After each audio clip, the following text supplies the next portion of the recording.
સુરતમાં વધી રહેલી હત્યાની ઘટનાઓ વચ્ચે વડોદરામાં ઊંઘી રહેલી પત્નીનું પતિએ બે દીકરીઓનું નજર સામે જ ગળું કાપી હત્યા કરતા ચકચાર મચી ગઈ છે, તો પોલીસે હત્યારા પતિની ધરપકડ પણ કરી લીધી છે. સુરતમાં ઘણા સમયથી હત્યાના બનાવમાં વધારો થઈ રહ્યો છે, ત્યારે સુરતમાં ફરી એક પતિ હેવાન બન્યો હતો. સુરતના ગોડાદરા વિસ્તારમાં રાત્રે ઊંઘી રહેલી પત્નીનું પતિએ બે દીકરીઓના નજર સામે જ ગળું કાપી ઘાતકી હત્યા કરી દીધી હતી. માતાનું ગળું કપાયેલું જોઈ દીકરીઓએ બૂમાબૂમ કરી મૂકતા સ્થાનિકો દોડી આવ્યા હતા અને મહિલાને તત્કાલીન સારવાર માટે હોસ્પિટલ ખસેડાઈ હતી, જ્યાં તબીબોએ તેની મૃત જાહેર કરી હતી. બનાવની જાણ થતાં પોલીસે ઘટના સ્થળે દોડી આવ્યો હતો અને ગુનો નોંધી હત્યારા પતિ જયસુખ વણિયાની પોલીસે ધરપકડ કરી સળિયા પાછળ ધકેલી દીધો છે. Bureau report, Hind TV news, Surat.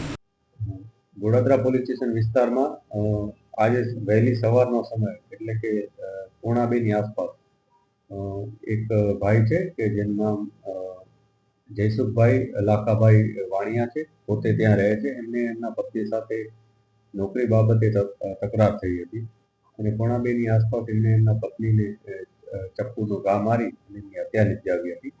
પોલીસે ત્યારબાદ ઇન્ફોર્મેશન મળતા તરત જ એફઆઈઆરની કાર્યવાહી શરૂ કરી અને મેડિકલ પીએમ માટે એમને ત્યાં મોકલી આપેલ છે ડેડ બોડીને, અને જે આરોપી છે જયસુખભાઈ એને ડિટેન કરી લીધેલ છે અને એને અરેસ્ટ કરવાની પ્રક્રિયા હાલ ચાલુ છે.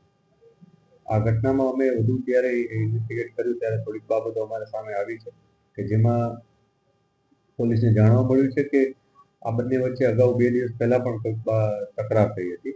આજે આરોપી છે જયસુખ, એ આરોપી જયસુખ વાણિયા કરીને છે, એ પોતે પોર્ટર જે એપ્લિકેશન છે એના થ્રુ જે પણ એને કામ મળે એ રીતના ડિલિવરી બોય તરીકે કામ કરતા હતા અને એમના પત્ની છે એ રેગ્યુલર એક જગ્યાએ કામ કરતા હતા. બંને વચ્ચે કામને લઈને તકરાર થઈ હતી એવી પ્રાથમિક માહિતી પોલીસને મળી છે. આ જે પણ ડિટેલ છે અમે એને એકવાર ક્રોસ વેરીફાઈ કરીશું અને આ ઘટનામાં ખરેખર શું સત્ય છે એના માટે એવિડન્સ